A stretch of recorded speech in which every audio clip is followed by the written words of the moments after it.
Hi hello students. Hi hello friends. ಮತ್ತೊಂದು ವಿಡಿಯೋಗೆ ನಿಮ್ಮೆಲ್ಲರಿಗೂ ಕೂಡ ಸ್ವಾಗತ. ಇಂದು ಯಾವ ಒಂದು ವಿಚಾರದ ವಿವರಣೆಯನ್ನ ಅಥವಾ ವಿಶ್ಲೇಷಣೆಯನ್ನ ನಾವು ನೋಡ್ತಾ ಇದ್ದೇವೆ ಅಂತ ಹೇಳಿದ್ರೆ, ಸಂಧಿಗಳು, ಕನ್ನಡ ವ್ಯಾಕರಣದಲ್ಲಿ ಬರ್ತಾ ಇರತಕ್ಕಂತಹ ಸಂಧಿಗಳು ವಿಚಾರವನ್ನ ನಾವು ಇವತ್ತು ನೋಡ್ತಾ ಹೋಗ್ತಾ ಇದ್ದೇವೆ.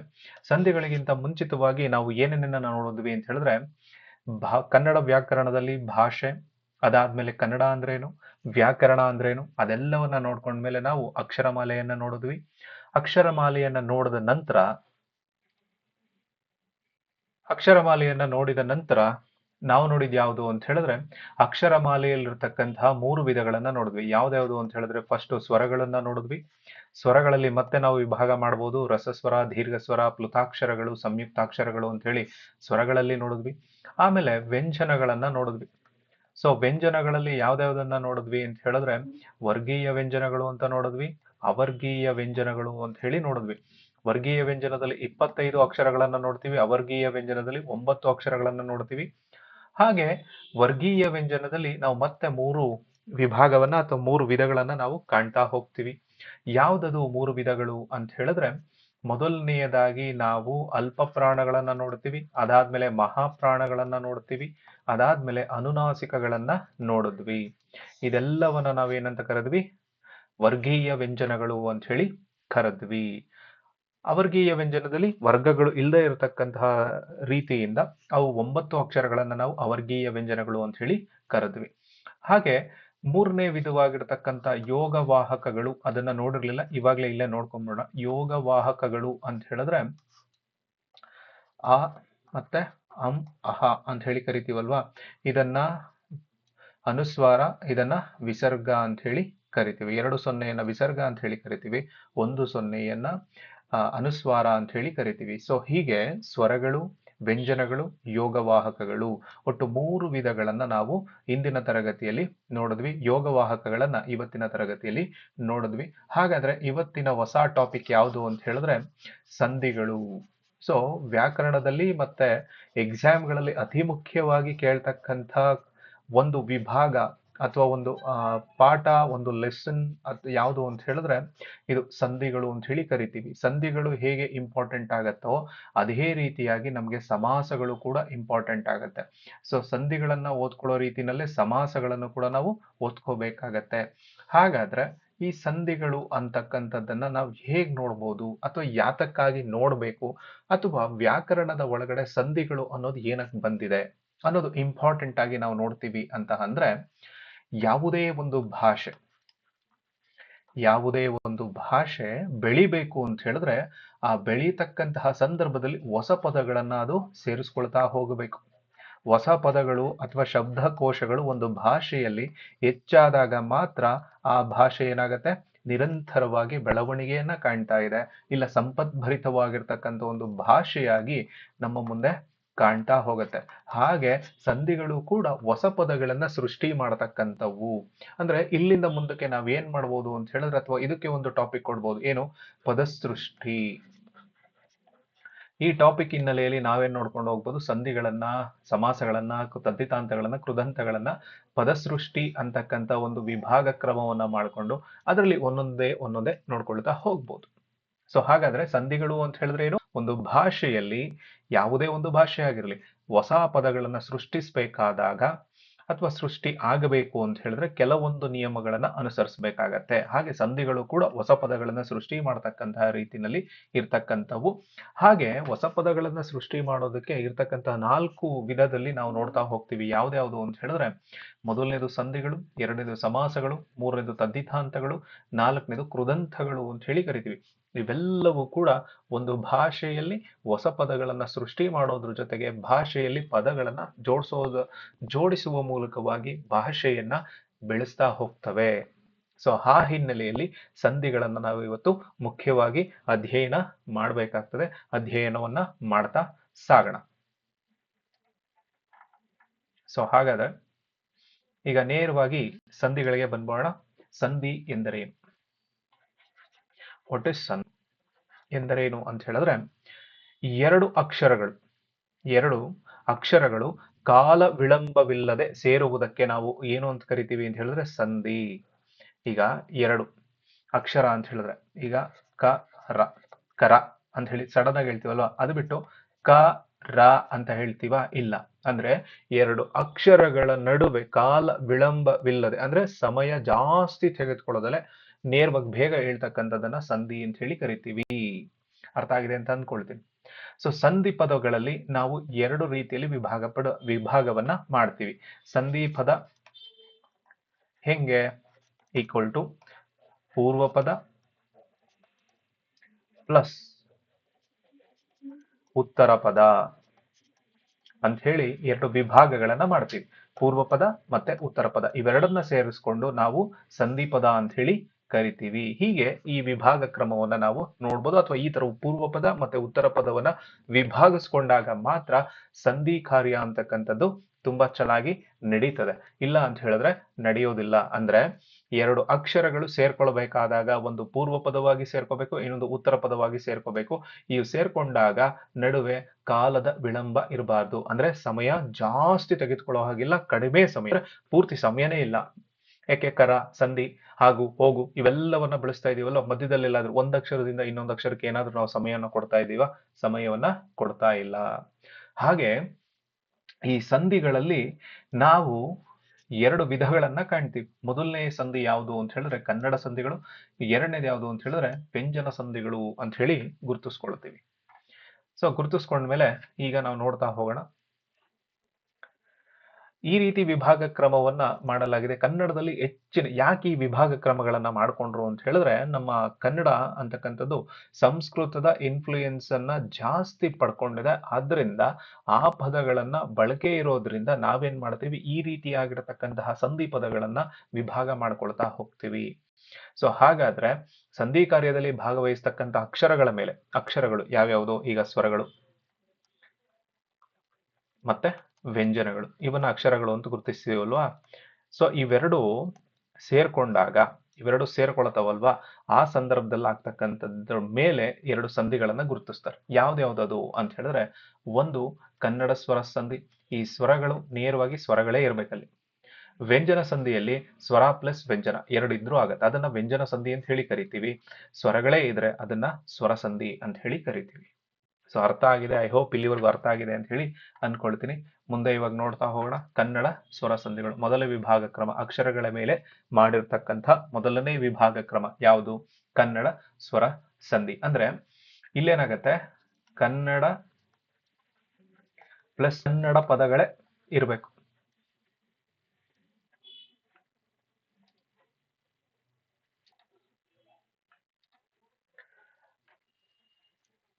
ಕನ್ನಡ ಪದಗಳೇ ಸೇರ್ಕೊಂಡಾಗ ಆಗ್ತಕ್ಕಂತಹ ಸಂಧಿಯನ್ನ ನಾವು ಕನ್ನಡ ಸ್ವರ ಸಂಧಿಗಳು ಅಂತ ಹೇಳಿ ಕರಿತೀವಿ. ಅಂದ್ರೆ ಕನ್ನಡದ ಪದಗಳೇ ಕನ್ನಡದ ಮುಂದೆ ಬಂದು ಸೇರಿ ಆದಾಗ ಅವನ್ನ ಕನ್ನಡ ಸಂಧಿಗಳು ಅಂತ ಹೇಳಿ ಕರಿತೀವಿ. ಅದ್ರ ಜೊತೆಗೆ ಕನ್ನಡದ ಜೊತೆಗೆ ಸಂಸ್ಕೃತದ ಪದಗಳು ಕೂಡ ಬಂದು ಸೇರ್ಬೋದು, ಅವನ್ನು ಕೂಡ ನಾವು ಕನ್ನಡ ಸ್ವರ ಸಂಧಿಗಳು ಅಂತಾನೆ ಕೂಡ ಕರಿತೀವಿ, ಅಥವಾ ಕನ್ನಡ ಸಂಧಿಗಳು ಅಂತಾನೆ ಕರಿತೀವಿ. ಆ ಕನ್ನಡ ಸ್ವರ ಸಂಧಿಗಳಲ್ಲಿ ನಾವು ಎರಡು ವಿಧಗಳನ್ನ ನೋಡ್ತೀವಿ. ಒಂದು ಯಾವುದು ಅಂತ ಹೇಳಿದ್ರೆ, ಮೊದಲನೇದು ಲೋಪ ಸಂಧಿ ಮತ್ತೆ ಆಗಮ ಸಂಧಿ. ಇವನ್ನ ನಾವು ಸ್ವರ ಸಂಧಿಗಳು ಅಂತ ಹೇಳಿ ಕರಿತೀವಿ. ಅಂದ್ರೆ ಇಲ್ಲಿ ಸ್ವರದ ಮುಂದೆ ಸ್ವರನೇ ಬರುತ್ತೆ ಅಂತ ಹೇಳಿ. ನೆಕ್ಸ್ಟ್ ಹಾಗಾದ್ರೆ ಫಸ್ಟ್ನೇದು ಯಾವುದು ಅಂತ ಹೇಳಿದ್ರೆ ಲೋಪ ಸಂಧಿ. ಇದನ್ನು ನಾವು ಗುರುತಿಸ್ಕೊಳ್ಬಹುದು. ಈಗ ಸ್ವರದ ಮುಂದೆ ಸ್ವರ ಬಂದು ಸಂಧಿಯಾದಾಗ ಪೂರ್ವ ಪದದ ಕೊನೆಯ ಅಕ್ಷರ ಲೋಪವಾದರೆ ಅಥವಾ ಬಿಟ್ಟು ಹೋದರೆ ಅದನ್ನ ಲೋಪ ಸಂಧಿ ಅಂತ ಹೇಳಿ ಕರಿತೀವಿ. ಸ್ವರದ ಮುಂದೆ ಸ್ವರ ಬಂದು, ಈಗ ಉ ಅನ್ನೋ ಒಂದು ಸ್ವರದ ಮುಂದೆ ಎ ಅನ್ನೋ ಒಂದು ಸ್ವರ ಬಂದಾಗ ಪೂರ್ವ ಪದದ ಕೊನೆಯ ಅಕ್ಷರ ಲೋಪ, ಇಲ್ಲೊಂದು ಅಕ್ಷರ ಇರುತ್ತಲ್ಲ ಅದು ಹೊರಟೋಗಿ ಇದು ಮಾತ್ರ ಉಳ್ಕೊಳ್ಳುತ್ತೆ ಅಂತ ಹೇಳಿದ್ರೆ ಲೋಪ ಸಂಧಿ ಅಂತ ಹೇಳಿ ಕರಿತೀವಿ. ಅಂದ್ರೆ ಸ್ವರದ ಮುಂದೆ ಸ್ವರ ಬಂದು ಸಂಧಿಯಾದಾಗ ಪೂರ್ವ ಪದದ ಕೊನೆಯ ಅಕ್ಷರ ಹೊರಟೋದ್ರೆ ಅದನ್ನ ಲೋಪ ಸಂಧಿ ಅಂತ ಹೇಳಿ ಕರಿತೀವಿ. ಹಾಗಾದ್ರೆ ಉದಾಹರಣೆಯನ್ನ ನೋಡಿದಾಗ ನಮ್ಗೆ ಇನ್ನೂ ಕ್ಲಾರಿಟಿ ಸಿಗತ್ತೆ. ಒಂದು ಎಕ್ಸಾಂಪಲ್, ಮಾತು ಪ್ಲಸ್ ಇಲ್ಲ, ಮಾತಿಲ್ಲ. ಇಲ್ಲಿ ಪೂರ್ವ ಪದದ ಕೊನೆಯ ಅಕ್ಷರ ತು, ಅದರಲ್ಲಿರ್ತಕ್ಕಂಥ ಸ್ವರ ಯಾವುದು? ಉ. ಇಲ್ಲಿರ್ತಕ್ಕಂತಹ ಸ್ವರ ಯಾವುದು? ಇ. ಇವೆರಡರಲ್ಲಿ ಯಾವ್ದು ಹೋಗ್ತಾ ಇದೆ? ಕೊನೆಯ ಅಕ್ಷರ ಲೋಪ, ತು ಅನ್ನೋದು ಹೋಗ್ತಾ ಇದೆ, ಉ ಅನ್ನೋದು ಹೋಗ್ತಾ ಇದೆ. ಆ ಒಂದು ಪೂರ್ವ ಪದದ ಕೊನೆಯ ಅಕ್ಷರಕ್ಕೆ ಯಾವ ಒಂದು ಅಕ್ಷರ ಬಂದು ಸೇರ್ಕೊಳ್ತಾ ಇದೆ ಅಂತ ಹೇಳಿದ್ರೆ ಇ ಅನ್ನೋ ಒಂದು ಸ್ವರ ಬಂದು ಸೇರ್ಕೊಳ್ತಾ ಇದೆ. ಆದ್ರಿಂದ ಉ ಅನ್ನೋದು ಲೋಪವಾಗಿರೋದ್ರಿಂದ ಇಲ್ಲಿ ಮಾತು ಇಲ್ಲ ಆಗ್ಬೇಕಾಗಿತ್ತು, ಇಲ್ಲಿ ಮಾತಿಲ್ಲ ಅಂತ ಹೇಳಿ ಆಗ್ಬೇಕಲ್ವಾ. ಸೊ ಅದಕ್ಕೆ ಹೂ ಹೋಯ್ತು, ಈ ಸೇರ್ಕೊಳ್ತು. ಇನ್ನು ಕರೆಕ್ಟಾಗಿ ಇಲ್ಲಿ ಬಿಡಿಸಿ ಬರೆಯೋದಾದ್ರೆ ಇದು ಪೂರ್ವ ಪದ ಪ್ಲಸ್ ಉತ್ತರ ಪದ ಈಕ್ವಲ್ ಟು ಸಂಧಿ ಪದ ಅಲ್ವಾ. ಇಲ್ಲಿ ಮಾತು, ಇಲ್ಲಿ ಇಲ್ಲ, ಮಾತಿಲ್ಲ, ಮಾತು ಕೆಳಗಡೆ ಹೂ ಅನ್ನೋ ಸ್ವರ, ಇಲ್ಲಿ ಈ ಅನ್ನೋ ಸ್ವರ, ಇದು ಹೊರಟೋಯ್ತು, ಇದು ಮಾತ್ರ ಸೇರ್ಕೊಳ್ಳುತ್ತೆ. ಇದನ್ನೇ ಮಾತಿಲ್ಲ, ಇದನ್ನೇ ಲೋಪಸಂಧಿ ಅಂತ ಹೇಳಿ ಕರೆದ್ವಿ. ಬೇರೆ ಪ್ಲಸ್ ಒಬ್ಬ, ಬೇರೆ ಅನ್ನೋ ಹತ್ರ ಎ ಅನ್ನೋದಿದೆ, ಇಲ್ಲಿ ಓ ಅನ್ನೋದಿದೆ. ಎ ಹೊರಟೋಗಿ ಓ ಮಾತ್ರ ಉಳ್ಕೊಳ್ತು, ಆದ್ರಿಂದ ಇದನ್ನ ಲೋಪಸಂಧಿ ಅಂತ ಹೇಳಿ ಕರಿತೀವಿ.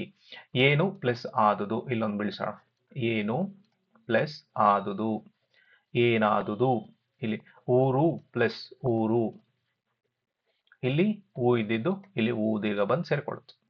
ನೀರು ಪ್ಲಸ್ ಇಲ್ಲ, ನೀರಿಲ್ಲ. ಊರು ಪ್ಲಸ್ ಅಲ್ಲಿ, ಊರಲ್ಲಿ. ಹೀಗೆ ದೇವರಿಂದ ದೇವರು ಪ್ಲಸ್ ಇಂದ, ಹಣದ ಪ್ಲಸ್ ಆಸೆ, ಉಸಿರಾಟ ಉಸಿರು ಪ್ಲಸ್ ಆಟ ಉಸಿರಾಟ, ದ್ವೇಷ ಪ್ಲಸ್ ಇಸು ದ್ವೇಷಿಸು, ಆಗಲ್ಲ ಆಗ ಪ್ಲಸ್ ಇಲ್ಲ. ಅಂದ್ರೆ ಇಲ್ಲಿ ಏನಾಗ್ತಾ ಇದೆ, ಪೂರ್ವ ಪದದ ಕೊನೆಯ ಅಕ್ಷರ ಅದು ಲೋಪವಾಗಿ ಬಿಟ್ಟು ಹೋಗಿ ಉತ್ತರ ಪದದ ಮೊದಲ ಅಕ್ಷರ ಅಲ್ಲಿ ಸೇರ್ಕೊಳ್ತಕ್ಕಂಥದ್ದನ್ನ ನಾವು ಲೋಪಸಂಧಿ ಅಂತ ಹೇಳಿ ಅನ್ಕೊಳ್ತೀವಿ, ಅಥವಾ ಲೋಪಸಂಧಿ ಆಗತ್ತೆ. ಲೋಪಸಂಧಿ ಅರ್ಥ ಆಗಿದೆ ಅಂತ ಹೇಳಿ ಅನ್ಕೊಳ್ತೀನಿ. ನೆಕ್ಸ್ಟ್ ನಮಗೆ ಬರ್ತಕ್ಕಂಥದ್ದು ಯಾವುದು ಅಂತ ಹೇಳಿದ್ರೆ, ಕನ್ನಡ ಸ್ವರ ಸಂಧಿಯಲ್ಲಿ ಆಗಮ ಸಂಧಿಯನ್ನ ನಾವು ನೋಡ್ತೀವಿ. ಸ್ವರದ ಮುಂದೆ ಸ್ವರ ಬಂದು ಸಂಧಿ ಪೂರ್ವ ಪದದ ಕೊನೆಯ ಅಕ್ಷರ ಲೋಪವಾದರೆ ಆ ಸಂಧಿ ಪದದ ಅರ್ಥ ಏನಾದರೂ ಕೆಡುವಂತಿದ್ದರೆ ಆಗ ಹೊಸದಾದ ಯ ಅಥವಾ ವ ಎಂಬ ವ್ಯಂಜನಾಕ್ಷರಗಳು ಬರುತ್ತವೆ. ಅವನ್ನ ಆಗಮ ಸಂಧಿ ಅಂತ ಹೇಳಿ ಕರಿತೀವಿ. ಈಗ ಅಲ್ಲೇ ನೋಡ್ಕೊಂಡ್ವಿ ಅಲ್ವಾ, ಊರು ಪ್ಲಸ್ ಊರು, ಊರೂರು ಆಗೋ ಬದಲು ಊರಾರು ಅಂತ ಆಗೋಯ್ತು ಅಂತ ಹೇಳಿದ್ರೆ, ಅಂಥ ಸಂದರ್ಭದಲ್ಲಿ ಇದು ಹೋಗದಲೆ ಅದು ದೀರ್ಘವಾಗಿ ಉಳ್ಕೊಂಡ್ಬಿಡ್ತು ಅಂತ ಹೇಳಿದ್ರೆ ಅವಾಗ ಏನಾಗತ್ತೆ, ಆಗಮ ಸಂಧಿ ಆಗ್ತದೆ. ಪೂರ್ವ ಪದದ ಕೊನೆಯ ಅಕ್ಷರ ಲೋಪವಾದ್ರೆ, ಈಗ ಹೊರಟೋಯ್ತು ಈ ಪದ, ಈ ಹೊರಟೋಗಿ ಅರ್ಥ ಕೆಡ್ತಾ ಇದ್ರೆ ಅವಾಗ ಏನಾಗತ್ತೆ, ಯ ಅಥವಾ ವ ಅಂತಕ್ಕಂಥ ವ್ಯಂಜನಗಳು ಬಂದು ಸೇರ್ಕೊಳ್ತವೆ. ಅದನ್ನೇ ನಾವು ಏನಂತ ಕರಿತೀವಿ, ಆಗಮ ಸಂಧಿ ಅಂತ ಕರಿತೀವಿ. ಇಲ್ಲೇ ಒಂದು ಎಕ್ಸಾಂಪಲ್, ಮರ ಪ್ಲಸ್ ಅನ್ನು, ಮರವನ್ನು. ವಾ ಬಂತ, ವಾ ಬಂದಾಗ ಅದನ್ನ ವಕಾರಾಗಮ ಸಂಧಿ ಅಂತ ಹೇಳಿ ಕರಿಬಹುದು. ಈ ಆ ಬದಲಿಗೆ ಬೇರೆ ಬಂದ್ಬಿಟ್ಟಿದ್ರೆ ಮರವನ್ನು ಆಗ್ಬೇಕಲ್ವಾ, ಅದ್ರ ಬದಲು ಇಲ್ಲಿ ಇನ್ನು, ಮರ ಇನ್ನು ಆಯ್ತಾ, ಅವಾಗ ಚೇಂಜ್ ಆಗೋಯ್ತು, ಅರ್ಥ ಕೆಟ್ಟೋಯ್ತು. ಮರ ಇನ್ನು ಏನ್ ಅರ್ಥ ಬಂತಲ್ಲಿ, ಮರವನ್ನು ಅಂತ ಹೇಳಿದ್ರೆ ಅದೇ ಅಂತ ಹೇಳಿ ಗುರುತಿಸ್ತಾ ಇದೀವಿ. ಸೊ ಹಾಗೆ ಅರ್ಥ ಕೆಡ್ತಾ ಇದೆ ಅಂತ ಹೇಳಿದಾಗ ಅಲ್ಲಿಗೆ ಯಾವ್ದು ಬರುತ್ತೆ, ಯ ಅಥವಾ ವ ಅನ್ನೋ ಸ್ವರಗಳು ಅಥವಾ ವ್ಯಂಜನಗಳು ಅಲ್ಲಿಗೆ ಬರ್ತವೆ. ಚಳಿಯಿಂದ, ಚಳಿ ಪ್ಲಸ್ ಇಂದ, ಆ ಊರು, ಆ ಪ್ಲಸ್ ಊರು, ಆ ಊರು. ಹೀಗೆ ಆಗಮ ಸಂಧಿಯನ್ನ ಗುರುತಿಸ್ತಾ ಹೋಗ್ತೀವಿ. ಆಗಮ ಸಂಧಿಯಲ್ಲಿ ನಾವು ಎರಡು ವಿಧಗಳನ್ನ ಗುರುತಿಸ್ತೀವಿ. ಯಾವುದು, ಒಂದು ಯಕಾರಾಗಮ ಸಂಧಿ, ಇನ್ನೊಂದು ವಕಾರಾಗಮ ಸಂಧಿ. ಸೊ ಈ ಯ ಅಂತಕ್ಕಂಥ ಅಕ್ಷರ ಯಾವಾಗ ಬಂದು ಸೇರುತ್ತೆ, ವ ಅನ್ನೋ ಒಂದು ಅಕ್ಷರ ಯಾವಾಗ ಬಂದು ಸೇರುತ್ತೆ ಅನ್ನೋ ಹಿನ್ನೆಲೆಯಲ್ಲಿ ಯಕಾರಾಗಮ ಸಂಧಿ ಆಗತ್ತಾ ಅಥವಾ ವಕಾರಾಗಮ ಸಂಧಿ ಆಗತ್ತಾ ಅನ್ನೋದನ್ನ ನಾವು ನೋಡ್ಬೋದು. ಸೊ ಹಾಗಾದ್ರೆ ಯಕಾರಾಗಮ ಸಂಧಿ ಅನ್ನೋದನ್ನ ನೋಡೋಣ. ಪೂರ್ವ ಪದದ ಅಂತ್ಯದಲ್ಲಿ ಸ್ವರಗಳಲ್ಲಿನ, ಪೂರ್ವ ಪದ ಅಂತ್ಯದಲ್ಲಿನ, ಈಗ ಪೂರ್ವ ಪದ ಪ್ಲಸ್ ಉತ್ತರ ಪದ, ಇದರ ಅಂತ್ಯದಲ್ಲಿ ಯಾವುದಾದರೂ ಸ್ವರಗಳು ಬಂದಾಗ, ಯಾವ್ದ್ಯಾವುದು, ಆ ಇ ಎ ಐಗಳು ಇದ್ದು ಎದುರುಗಡೆ ಅಥವಾ ಉತ್ತರ ಪದದಲ್ಲಿ ಯಾವುದೇ ಸ್ವರವಿದ್ದರೂ ಅದನ್ನು ಯಕಾರಾಗಮ ಸಂಧಿ ಅಂತ ಹೇಳಿ ಕರಿಬೇಕಾಗತ್ತೆ. ಇಲ್ಲಿ ಒಂದು ಎಕ್ಸಾಂಪಲ್ ಕೊಡೋಣ. ಬಾ ಎಂದನು ಅಂತಕ್ಕಂಥದ್ದು ಒಂದು ಸಂಧಿ ಪದ ಇದೆ ಅಲ್ವಾ, ಬಾ ಪ್ಲಸ್ ಎಂದನು. ಇಲ್ಲಿ ನಮ್ಗೆ ಏನ್ ಬರ್ಬೇಕು ಇವಾಗ ನೋಡಿ, ಆ ಇ ಎ ಐ, ಈ 6 ಅಕ್ಷರಗಳಲ್ಲಿ ಯಾವುದಾದ್ರೂ ಒಂದು ಅಕ್ಷರ ಬಂತು ಅಂತ ಹೇಳಿದ್ರೆ ಅಲ್ಲಿಗೆ ಯಾವ್ದು ಬರುತ್ತೆ, ಯ ಅನ್ನೋ ಒಂದು ಅಕ್ಷರ ಬರುತ್ತೆ. ಈಗ ಬಾ ಹತ್ರ ಏನಿದೆ, ಆ ಇದೆ.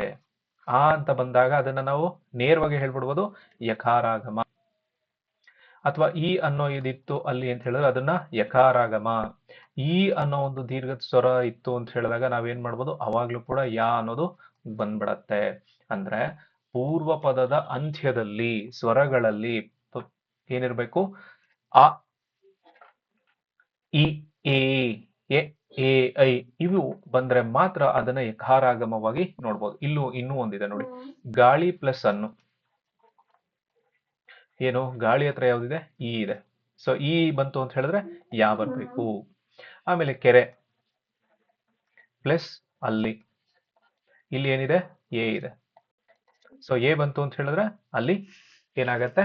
ಯಾ ಅನ್ನೋ ಅಕ್ಷರ ಬರತ್ತೆ. ನಿನ್ನೆ ಪ್ಲಸ್ ಇಂದ ನಿನ್ನೆ ಎ ಬಂತು. ಗಿರಿ ಪ್ಲಸ್ ಅನ್ನು ಗಿರಿಯನ್ನು. ಹುಡುಗಿ ಪ್ಲಸ್ ಅಲ್ಲಿ ಹುಡುಗಿಯಲ್ಲಿ, ಇಲ್ಲೂ ಈ ಬರುತ್ತೆ.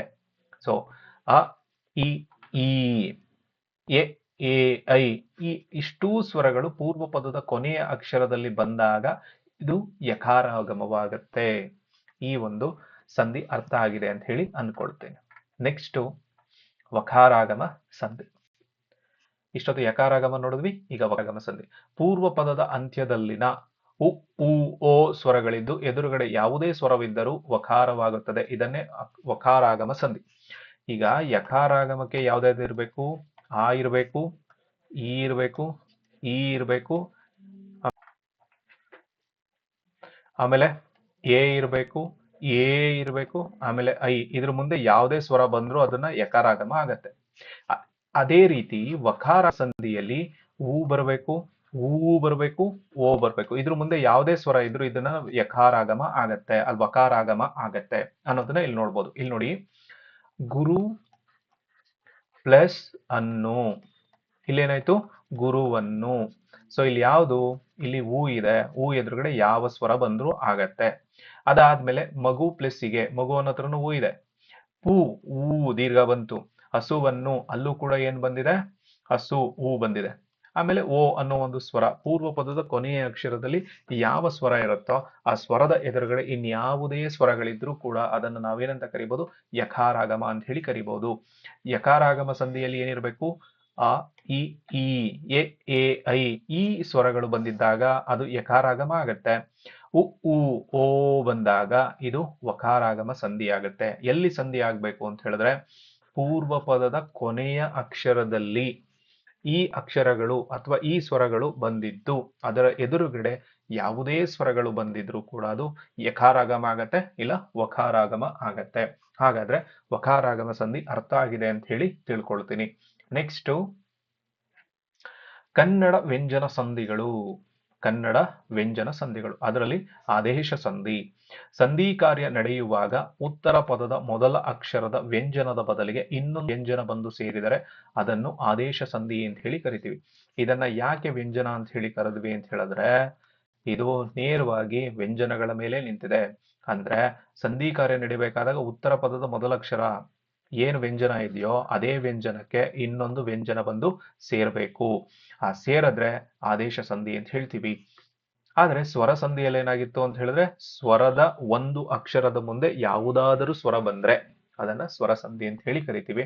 ಇಲ್ಲಿ ವ್ಯಂಜನಾಕ್ಷರದ ಮುಂದೆ ಇನ್ನೊಂದು ವ್ಯಂಜನಾಕ್ಷರ ಬಂದು ಸೇರಿದಾಗ ಅದನ್ನ ಆದೇಶ ಸಂಧಿ ಅಂತ ಹೇಳಿ ಕರಿತೀವಿ. ಅಂದ್ರೆ ಒಂದು ವ್ಯಂಜನ ಇದೆ, ಅದ್ರ ಬದಲು ಬೇರೆದ್ ಬರ್ಬೇಕು. ಇಲ್ಲಿ ಗಾ ಇತ್ತು ಅಂತ ಹೇಳಿದ್ರೆ ಇಲ್ಲಿ ಕಾ ಬರಬೇಕು. ಇಲ್ಲಿ ಕಾ ಇತ್ತು ಅಂತ ಹೇಳಿದ್ರೆ ಇಲ್ಲಿ ಗಾ ಬರಬೇಕು. ಇದನ್ನೇ ಆದೇಶ ಸಂಧಿ ಅಂತ ಹೇಳಿ ಕರಿತೀವಿ. ಹಾಗಾದ್ರೆ ಎಕ್ಸಾಂಪಲ್ ಗಳನ್ನ ನೋಡೋಣ. ಸೊ ಮಳೆ ಪ್ಲಸ್ ಕಾಲ, ಇಲ್ಲೇನಾಗಬೇಕು? ಮಳೆ ಗಾಲ ಆಗ್ಬೇಕು. ಸೊ ಯಾಕೆ? ಈ ಒಂದು ಅಕ್ಷರ ಹೋಗಿ ಈ ಹೊಸ ಅಕ್ಷರ ಬಂದು ಇಲ್ಲಿ ಸೇರ್ಕೊಂಡಿದೆ, ಆದ್ರಿಂದ ಇದನ್ನ ನಾವು ಆದೇಶ ಅಂತ ಹೇಳಿ ಕರಿತೀವಿ. ಇನ್ನೊಂದು ಕಣ್ ಪ್ಲಸ್ ಪನಿ, ಕಂಬನಿ. ಕಣ್ ಪ್ಲಸ್ ಪನಿ, ಕಂಬನಿ, ಇದು ಕೂಡ ಆದೇಶ ಸಂಧಿ. ಬೆಟ್ಟ ಪ್ಲಸ್ ತಾವರೆ, ನಾವು ಅದನ್ನೇನ್ ಬರಿತೀವಿ? ಬೆಟ್ಟದಾವರೆ ಅಂತ ಬರಿತೀವಿ. ಸೊ ಇಲ್ಲಿ ದಾ ಹೋಗಿ ತಾ ಹೋಗಿ ದಾ ಬಂದು ಸೇರಿದೆ, ಆದ್ರಿಂದ ಇದನ್ನ ನಾವೇನಂತ ಕರಿತೀವಿ ಅಂತ ಹೇಳಿದ್ರೆ ಕನ್ನಡದ ವ್ಯಂಜನ ಸಂಧಿ ಅಂತ ಹೇಳಿ ಕರಿತೀವಿ. ಸೊ ಸ್ವರ ಸಂಧಿಯಲ್ಲಿ ಸ್ವರದ ಮುಂದೆ ಸ್ವರ ಬಂದು ಸೇರ್ತಾ ಇದೆ, ಇಲ್ಲಿ ವ್ಯಂಜನದ ಮುಂದೆ ವ್ಯಂಜನ ಬಂದು ಸೇರ್ತಾ ಇದೆ, ಆದ್ರಿಂದ ಇದನ್ನ ನಾವು ಏನಂತ ಕರಿತೀವಿ? ಕನ್ನಡದ ವ್ಯಂಜನ ಸಂಧಿ ಅಂತ ಹೇಳಿ ಕರಿತೀವಿ. ಹಾಗಾದ್ರೆ ಈ ಸ್ವರದ ಮುಂದೆ ವ್ಯಂಜನದ ಮುಂದೆ ಇನ್ನೊಂದು ವ್ಯಂಜನ ಬಂದು ಸೇರ್ತಕ್ಕಂತಹ ಸಂದರ್ಭ ಯಾವ್ಯಾವ ಸಂದರ್ಭದಲ್ಲಿ ಬರುತ್ತೆ, ಅಥವಾ ಅದಕ್ಕೆ ವಿಶೇಷತೆ ಏನಾದ್ರೂ ಇದೆಯಾ ಅಂತ ಹೇಳಿ ನೋಡೋದಾದ್ರೆ ಕೆಲವೊಂದಷ್ಟು ವಿಶೇಷತೆಗಳನ್ನ ಈ ಆದೇಶ ಸಂಧಿ ಹೊಂದಿದೆ. ಅಂದ್ರೆ ಇದು ನೇರವಾಗಿ ಆದೇಶ ಸಂಧಿಯೇ ಅಂತ ಗುರುತಿಸ್ಬೇಕು ಅಂತ ಹೇಳಿದ್ರೆ ಅದಕ್ಕೆ ಕೆಲವೊಂದು ವಿಶೇಷತೆಗಳನ್ನ ನಾವು ತಿಳ್ಕೊಂಡ್ರೆ ಇದು ನಿಜವಾಗಿಯೂ ಕೂಡ ಆದೇಶ ಸಂಧಿ ಅಂತಾನೆ ಹೇಳಬಹುದು. ಮೊದಲನೇದು ಉತ್ತರ ಪದದ ಮೊದಲ ಅಕ್ಷರ ವರ್ಗಾಕ್ಷರದಲ್ಲಿನ ಯಾವುದೇ ಅಕ್ಷರ ಬಂದರೂ ಅದೇ ವರ್ಗದ ಮೂರನೇ ಸಾಲಿನ ಅಕ್ಷರ ಬರುವುದು. ಅಂದ್ರೆ ಇಲ್ಲಿ ಪೂರ್ವ ಪದ ಪ್ಲಸ್ ಉತ್ತರ ಪದ ಅಲ್ವಾ. ಇಲ್ಲಿ ಮಳೆ ಅಂತ ಬರ್ಕೊಳ್ಳೋಣ, ಇಲ್ಲಿ ಕಾಲ ಅಂತ ಬರ್ಕೊಳ್ಳೋಣ, ಇಲ್ಲಿ ಮಳೆಗಾಲ. ಅವ್ರು ಹೇಳ್ತಾ ಇರೋದಿಷ್ಟ ಏನು, ಇಲ್ಲಿ ಯಾವ ಅಕ್ಷರ ಬಂದಿದೆ, ಮೊದಲ ಅಕ್ಷರ ವರ್ಗಾಕ್ಷರದಲ್ಲಿನ ಯಾವ ವರ್ಗಾಕ್ಷರ ಬಂದಿದೆಯೋ ಅದೇ ವರ್ಗಾಕ್ಷರದ ಮೂರನೇ ಒಂದು ಅಕ್ಷರ ಬಂದು ಸೇರುತ್ತೆ. ಅಂದ್ರೆ ಅಲ್ಪ ಪ್ರಾಣದ ಅಕ್ಷರ ಬಂದಿದ್ದಾಗ ಅಲ್ಪ ಪ್ರಾಣದ ಅಕ್ಷರ, ಇದು ಫಸ್ಟ್ನೇ ಲೈನು, ಇದು ಮೂರನೇ ಲೈನು, ನಿನ್ನೆ ನೋಡಿದ್ವಲ್ಲ ಅದರಲ್ಲಿ. ಸೊ ಇದು ಕ ಅಂತ ಬಂದಾಗ ಅದೇ ವರ್ಗಾಕ್ಷರದ ಗ ಬರುತ್ತೆ. ಇಲ್ಲಿ ಚ ಬಂದ್ರೆ ಅದೇ ವರ್ಗಾಕ್ಷರದ ಜ ಬರುತ್ತೆ. ಸೊ ಇಲ್ಲಿ ಟ ಬಂದ್ರೆ ಅದೇ ವರ್ಗಾಕ್ಷರದ ಢ ಬರುತ್ತೆ. ಇಲ್ಲಿ ತಾ ಬಂದ್ರೆ ಅದೇ ವರ್ಗಾಕ್ಷರದ ದ ಬರುತ್ತೆ. ಇಲ್ಲಿ ಪ ಬಂದ್ರೆ ಅದೇ ವರ್ಗಾಕ್ಷರದ ಭ ಬರುತ್ತೆ. ಅರ್ಥ ಆಯ್ತು ಅಂತ ಅನ್ಕೊಳ್ತೀನಿ. ಅಂದ್ರೆ ಇಲ್ಲಿ ಯಾವ ಒಂದು ವರ್ಗಾಕ್ಷರ ಬಂದಿದ್ಯೋ ಅದೇ ವರ್ಗಾಕ್ಷರದ ಮೂರನೇ ಅಕ್ಷರ ಅಲ್ಲಿ ಬಂದು ಸೇರುತ್ತೆ. ಇಲ್ಲಿ ಕ ಬಂದಿದೆ ಅಂದ್ರೆ ಅಲ್ಲಿ ಗ ಬರುತ್ತೆ.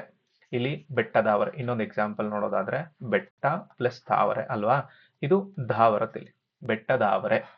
ಅರ್ಥ ಆಯ್ತು ಅಂತ. ಇಲ್ಲಿ ಮಳೆ ಪ್ಲಸ್ ಕಾಲ, ಉತ್ತರ ಪದದ ಮೊದಲ ಅಕ್ಷರ ಕ, ಇಲ್ಲಿ ಕ ಇದೆ, ಅದಕ್ಕೆ ಅದೇ ವರ್ಗದ ಮೂರನೇ ಸಾಲಿನ ಅಕ್ಷರ ಗ ಬರುತ್ತೆ.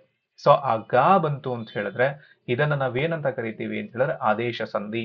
ಅಂದ್ರೆ ಕ ವರ್ಗಾಕ್ಷರದ ಮೂರನೇ ಅಕ್ಷರ ಗ ಅಲ್ಲಿಗೆ ಬರುತ್ತೆ. ಆಮೇಲೆ ಎರಡನೇ ವಿಶೇಷತೆ ಏನು, ಉತ್ತರ ಪದದ ಆದಿಯಲ್ಲಿರುವ ಪ ಪ ಮ ವ್ಯಂಜನಾಕ್ಷರಗಳು ಇದ್ದಾಗ ವ ಕಾರವು ಸಂಧಿ ಪದದಲ್ಲಿ ಆದೇಶವಾಗಿ ಬರುತ್ತದೆ. ಇದನ್ನು ಆದೇಶ ಸಂಧಿ ಅಂತ ಹೇಳಿ ಕರೀತಾರೆ. ಈಗ ಇಲ್ಲಿ ನೋಡಿ, ಇಲ್ಲಿನೂ ಅರ್ಥ ಆಗತ್ತೆ ಏನು, ಉತ್ತರ ಪದದ ಆರಂಭಿಕ ಅಕ್ಷರದಲ್ಲಿ ಪ ಬ ಮ ಈ ಮೂರು ವ್ಯಂಜನಾಕ್ಷರಗಳಲ್ಲಿ ಯಾವುದಾದರೂ ಒಂದು ವ್ಯಂಜನಾಕ್ಷರ ಬಂದಿತ್ತು ಅಂತ ಹೇಳಿದ್ರೆ ಅಲ್ಲಿ ಯಾವುದು ಅಕ್ಷರ ಬರುತ್ತೆ ಅಂದ್ರೆ ವ ಅನ್ನೋ ಅಕ್ಷರ ಬರುತ್ತೆ. ಇಲ್ಲಿಗೆ ಒಂದು ಎಕ್ಸಾಂಪಲ್ ಕೊಟ್ಟಿದ್ದಾರೆ ನೋಡಿ, ಬೆಮರ್ವನಿ ಅನ್ನೋ ಒಂದು ಅಕ್ಷರವನ್ನು ತೆಗೆದುಕೊಂಡ್ರೆ ಬಮರ್ ಪ್ಲಸ್ ಪನಿ, ಇಲ್ಲಿ ಪ ಬಂತು ಉತ್ತರ ಪದದ ಮೊದಲ ಅಕ್ಷರ. ಈ ಉತ್ತರ ಪದದ ಮೊದಲ ಅಕ್ಷರದಲ್ಲಿ ಭ ಬಂದಾಗ ಮಾ ಬಂದಾಗ ಈ ಮೂರೂ ಪದಗಳು ಬಂತು ಅಂತ ಹೇಳಿದ್ರೆ ಅವಾಗ ಯಾವ್ದಾಗತ್ತೆ, ಇದು ವ ಅಕ್ಷರ ಬರುತ್ತೆ. ವ ಅಕ್ಷರ ಬಂತು ಅಂತ ಹೇಳಿದ್ರೆ ಇದನ್ನ ನಾವು ವಕಾರಾಗಮ ಸಂಧಿ ಅಂತ ಅನ್ಕೊಳಕ್ ಹೋಗ್ಬಾರ್ದು, ಆದೇಶ ಸಂಧಿ ಅಂತ ಹೇಳಿ ಅನ್ಕೊಳ್ಬೇಕಾಗತ್ತೆ. ಅರ್ಥ ಆಗಿದೆ ಅಂತ ಹೇಳಿ ಅನ್ಕೊಳ್ತೀನಿ. ನೆಕ್ಸ್ಟ್ ವಿಶೇಷತೆ, ಆದೇಶ ಸಂಧಿಯಲ್ಲಿ ಪೂರ್ವ ಪದದ ಕೊನೆಯಲ್ಲಿ ವ್ಯಂಜನಾಂತ್ಯವಾಗಿದ್ದು ಉತ್ತರ ಪದದ ಆರಂಭದಲ್ಲಿ ಸ ವ್ಯಂಜನಾಕ್ಷರ ಬಂದಾಗ ಅದಕ್ಕೆ ಆದೇಶವಾಗಿ ಚ ಜಗಳು ಸಂಧಿಯಾಗುವಾಗ ಆದೇಶವಾಗಿ ಬರುತ್ತವೆ. ಇದನ್ನು ಆದೇಶ ಸಂಧಿ ಎಂದು ಕರೆಯಲಾಗುತ್ತದೆ. ಇಲ್ಲಿ ಏನ್ ಹೇಳ್ತೀರಾ, ಆದೇಶ ಸಂಧಿಯಲ್ಲಿ ಪೂರ್ವ ಪದದ ಕೊನೆಯಲ್ಲಿ ವ್ಯಂಜನಾಂತವಾಗಿದ್ದು, ಇಲ್ಲಿ ಎಕ್ಸಾಂಪಲ್ ತಗೊಳ್ಳೋಣ, ಇಂಚರ ಅಂದ್ರೆ ಇಲ್ಲಿ ಪೂರ್ವ ಪದದಲ್ಲಿ ಏನಾಗ್ತಾ ಇದೆ, ಇನ್ ಅಂತ ಹೇಳಿ ಅರ್ಧಾಕ್ಷರ ಇದೆ, ಇದು ವ್ಯಂಜನಾಂತ ಅಂತ ಹೇಳಿದ್ರೆ ಅರ್ಧಾಕ್ಷರ. ಉತ್ತರ ಪದದ ಆರಂಭದಲ್ಲಿ ಸ ವ್ಯಂಜನಾಕ್ಷರ ಬಂದಾಗ ಇಲ್ಲಿ ಸ ಅಂತ ಬಂತು, ಉತ್ತರ ಪದದ ಆರಂಭಿಕ ಅಕ್ಷರ ಸ ಅಂತ ಬಂದಾಗ ಇಲ್ಲಿ ಯಾವ್ದು ಬರುತ್ತೆ, ಚ ಅಥವಾ ಜಗಳು ಬರ್ತವೆ. ಇದು ಅರ್ಧಾಕ್ಷರ ಬಂದಾಗ ಅದರ ಎದುರುಗಡೆ ಸ ಬಂತು ಅಂತ ಹೇಳಿದ್ರೆ ಅವಾಗ ಚ ಅಥವಾ ಜಗಳು ಆದೇಶವಾಗಿ ಬರ್ತವೆ. ಇದನ್ನೇ ಇಲ್ಲಿ ಹೇಳ್ತಾ ಇರೋದು ಇನ್ ಪ್ಲಸ್ ಸರ, ಇಂಚರ. ಮುಂಜೆರಗು, ಮುಂಜ್ ಪ್ಲಸ್ ಎರಗು, ಮುಂಜೆರಗು. ಇರ್ ಚಾಸಿರ ಅಂತ ಹೇಳಿ ಕರಿತೀವಲ್ಲ, ಅಲ್ಲಿ ವ್ಯಂಜನಾಂತಗಳು ಆಗ್ತವೆ, ಅಂದ್ರೆ ಅರ್ಧಾಕ್ಷರಗಳು ಆಗ್ತವೆ. ಅರ್ಧಾಕ್ಷರ ಎದುರುಗಡೆ ಸ ಅನ್ನೋದು ಉತ್ತರ ಪದದ ಆರಂಭದಲ್ಲಿ ಬರಬೇಕು, ಬಂದಾಗ ಅದು ಚ ಮತ್ತು ಜಗಳು ಆದೇಶವಾಗಿ ಬರ್ತವೆ ಅನ್ನೋದನ್ನ ನೋಡ್ಬಹುದು. ಸೊ ಐ ಹೋಪ್ ಕನ್ನಡ ಸಂಧಿಯಲ್ಲಿ ಲೋಪ ಸಂಧಿ, ಅದಾದ್ಮೇಲೆ ಆಗಮ ಸಂಧಿ, ಕನ್ನಡ ವ್ಯಂಜನ ಸಂಧಿಯಲ್ಲಿ ಆದೇಶ ಸಂಧಿ, ಈ ಮೂರು ಇವತ್ತು ಅರ್ಥ ಆಗಿದೆ ಅಂತ ಹೇಳಿ ಅನ್ಕೊಳ್ತೀನಿ. ಸೊ ಐ ಹೋಪ್ ಅರ್ಥ ಆಗಿದೆ ಅಂತ ಹೇಳಿ ಅನ್ಕೊಳ್ಳೋದ್ರ ಜೊತೆಗೆ ನೀವು ಕೂಡ ನಿಮ್ಮ ಸ್ನೇಹಿತರಿಗೆ ಶೇರ್ ಮಾಡೋದ್ರ ಜೊತೆಗೆ ಈ ಚಾನೆಲ್ಗೆ ಸಬ್ಸ್ಕ್ರೈಬ್ ಮಾಡ್ಕೊಳ್ಳೋದ್ರ ಜೊತೆಗೆ ನನಗೂ ಕೂಡ ಹೆಚ್ಚಿನ ಪ್ರೋತ್ಸಾಹವನ್ನ ನೀಡಿ ಅಂತ ಹೇಳಿ ಕೇಳ್ಕೊಳ್ತಾ ಇವತ್ತಿನ ತರಗತಿಯನ್ನ ಇಲ್ಲಿಗೆ ಮುಗಿಸ್ತಾ ಇದ್ದೇನೆ. ನಾಳಿನ ತರಗತಿಯಲ್ಲಿ ನಾನು ಸಂಸ್ಕೃತ ಸಂಧಿಗಳನ್ನ ನಾವು ನೋಡ್ತಾ ಹೋಗ್ಬೋದು. Thank you.